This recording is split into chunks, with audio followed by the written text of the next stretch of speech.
Tonight you'll hit 2 p.m. or maybe 3. And something will happen that nobody warned you about. Your eyes will get heavy, your thoughts will slow. You'll read the same sentence 3 times and retain nothing. And somewhere in the back of your mind, a single thought will surface: I just need to close my eyes for 10 minutes. You won't, because you have a meeting, because there's a deadline, because somewhere along the way, you absorb the idea that needing to sleep in the middle of the day means something is wrong with you. That it's a discipline problem, a diet problem, maybe a caffeine problem. So you pour another coffee, you push through, and you spend the next 2 hours being half the person you were at 10 a.m. And if someone notices, a manager, a colleague, even yourself, the word that comes up isn't tired, it's lazy, it's unfocused. It's not a morning person, which is somehow an identity now, a permanent verdict on your character. But here's what nobody ever told you. That feeling, the one you've been fighting your entire adult life, has a name. Scientists call it the circadian rhythm. It's not caused by lunch. It's not caused by bad sleep the night before. It's a second, genetically hardwired sleep window that exists in every human being on Earth, regardless of culture, regardless of diet, regardless of how productive you think you should be. It isn't a flaw in your design, it's the design. And for most of human history, the entire world stopped for it.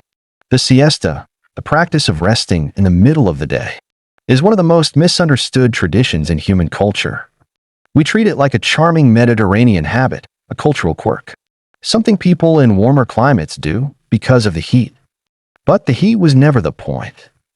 Anthropologists studying hunter-gatherer societies across 4 continents, groups with no cultural contact with each other, living in completely different climates, have found the same pattern in all of them. A period of activity in the morning, a natural rest in the early afternoon. A second period of activity before dark. This isn't a habit, it's a biological rhythm older than civilization itself. In 2007, a team of researchers at the University of Athens published a study that should have changed how the entire world thinks about work. They followed 23,000 adults over 6 years, one of the largest sleep studies ever conducted.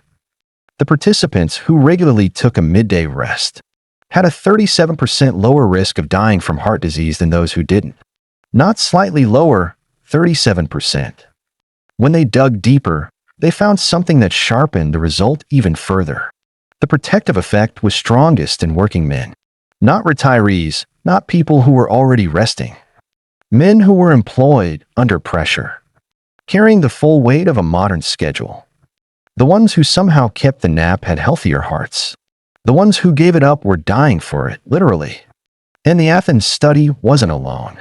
In the 1990s, NASA ran a study on its military pilots and astronauts. People whose alertness was quite literally a matter of life and death. They wanted to know whether napping actually worked, or whether it was just an indulgence. What they found was unambiguous. A nap of just 26 minutes improved pilot performance by 34%, and alertness by 100%. Not marginally, not detectably, by a third and by double. The U.S. military now has official napping protocols. NASA calls it the NASA nap. The research has been replicated dozens of times. And yet, for most people alive today, falling asleep in the afternoon at work would end their career. So, how do we get here? For most of human history, the midday rest was not optional, not indulgent, and not culturally specific. It was simply part of the day. Ancient Roman cities went quiet in the early afternoon, not because Romans were lazy, but because the alternative was working through the hottest, most cognitively impaired part of the day, which even then nobody thought was a good idea. Medieval European towns had a name for the midday pause. The Ottoman Empire scheduled it into civic law. And in pre-industrial Spain, it wasn't even called a nap. It was called la sexta, the 6th hour. Not a rest from the day, a part of it. As natural and unremarkable as breakfast. Then came the factories, and with them a new idea. One so radical that no human society before had ever seriously proposed it. The idea that the body's natural rhythms were an inconvenience. That biology was something to be managed, not listened to. That a person who needed rest in the afternoon was a person who wasn't trying hard enough. In the early 1800s, the Industrial Revolution didn't just change where people worked. It changed what a human body was expected to be. Factory owners needed machines running continuously. Shift schedules couldn't accommodate the natural rhythms of the people operating them.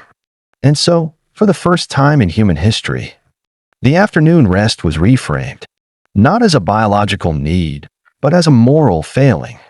Productivity culture was born, and with it, the idea that fatigue was weakness, that rest was laziness, and that pushing through the afternoon was a mark of character.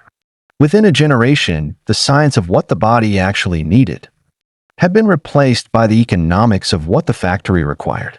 In 2016, the Spanish government made it official.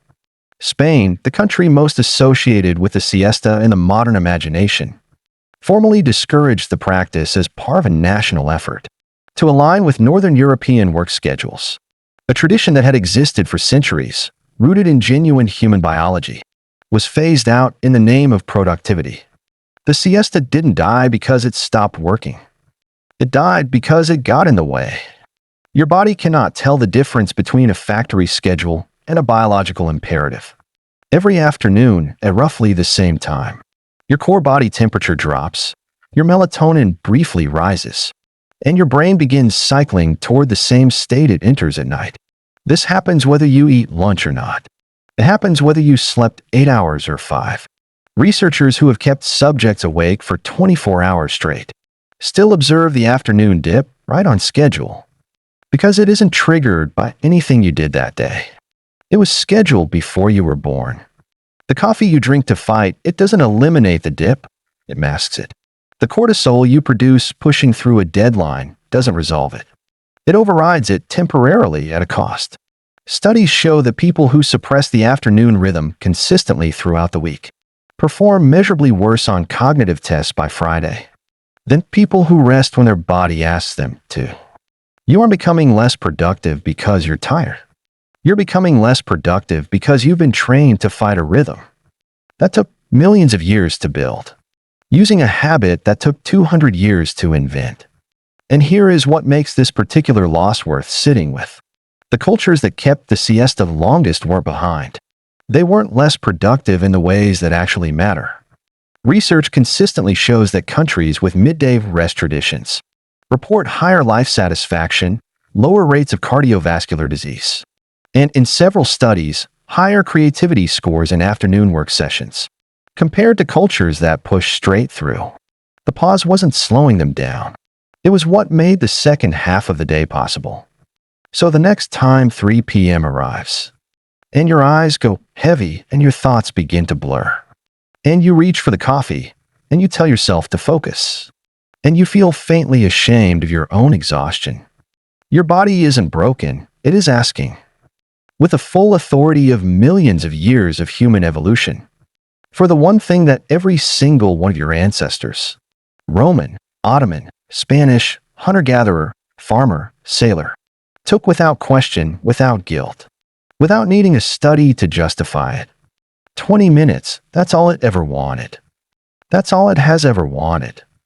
And somewhere between the factory whistle and the quarterly review, and the culture that decided your tiredness was a moral failing, someone took it from you and called the theft progress.